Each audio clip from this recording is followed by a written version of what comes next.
మన మర్రి golden diamonds లో మీరు కొనే ఆభరణాలపై నో జీఎస్టీ, కేవలం 1% నుండి 11% వరకు మాత్రమే గల VA, ఆపై జీరో మేకింగ్ ఛార్జెస్ ఇంకా నో జీఎస్టీ.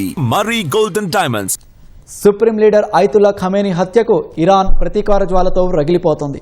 అమెరికా అధ్యక్షుడు ట్రంప్, ఇజ్రాయెల్ ప్రధాని నెతన్యాహు తలపై ఇరాన్ భారీ నజరానా ప్రకటించేందుకు సిద్ధమవుతున్నట్లు తెలుస్తోంది.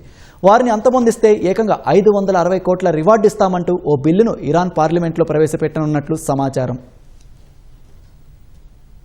సుప్రీం లీడర్ అయతుల్లా ఖమేనీ హత్యకు ప్రతీకారం తీర్చుకోవాలని రగిలిపోతున్న ఇరాన్ సంచలన నిర్ణయం తీసుకునేందుకు సిద్దమైంది. అమెరికా అధ్యక్షుడు ట్రంప్, ఇజ్రాయెల్ ప్రధాని నెతన్యాహు తలపై నజరానా ప్రకటించనుంది. ట్రంప్ నెతన్యాహును హతమార్చే వ్యక్తులు లేదా సంస్థలకు $58 మిలియన్ అంటే దాదాపు 560 కోట్ల రివార్డు ఇవ్వనుంది. ఈ మేరకు ఓ బిల్లును సిద్దం చేసినట్లు తెలుస్తోంది. ట్రంప్ నెతన్యాహుతో పాటు ఇరాన్పై దాడులకు వ్యూహరచన చేసిన అమెరికా సెంట్రల్ కమాండ్ చీఫ్ ను కూడా హతమార్చాలని బిల్లులో పేర్కొంది. ఈ ప్రతిపాదనను ఒక పవిత్రమైన సైద్ధాంతిక, మతపరమైన బాధ్యతగా టెహ్రాన్ పేర్కొంది. ఈ మేరకు ముసాయిదా బిల్లును సిద్దం చేసినట్లు ఇరాన్ జాతీయ భద్రతా మండలి చైర్మన్ ఇబ్రహీం అజీజ్ తెలిపారు. ఈ బిల్లుకు ఇస్లామిక్ రిపబ్లిక్ భద్రతా దళాల ప్రతిచర్య అని పేరు పెట్టినట్లు చెప్పారు. తమ ఖమేనీ హత్యకు ప్రతీకారం తీసుకునేందుకు ఉద్దేశించిన ఈ బిల్లుపై ఇరాన్ పార్లమెంట్లో త్వరలో ఓటింగ్ జరపనున్నట్లు అజీజ్ తెలిపారు.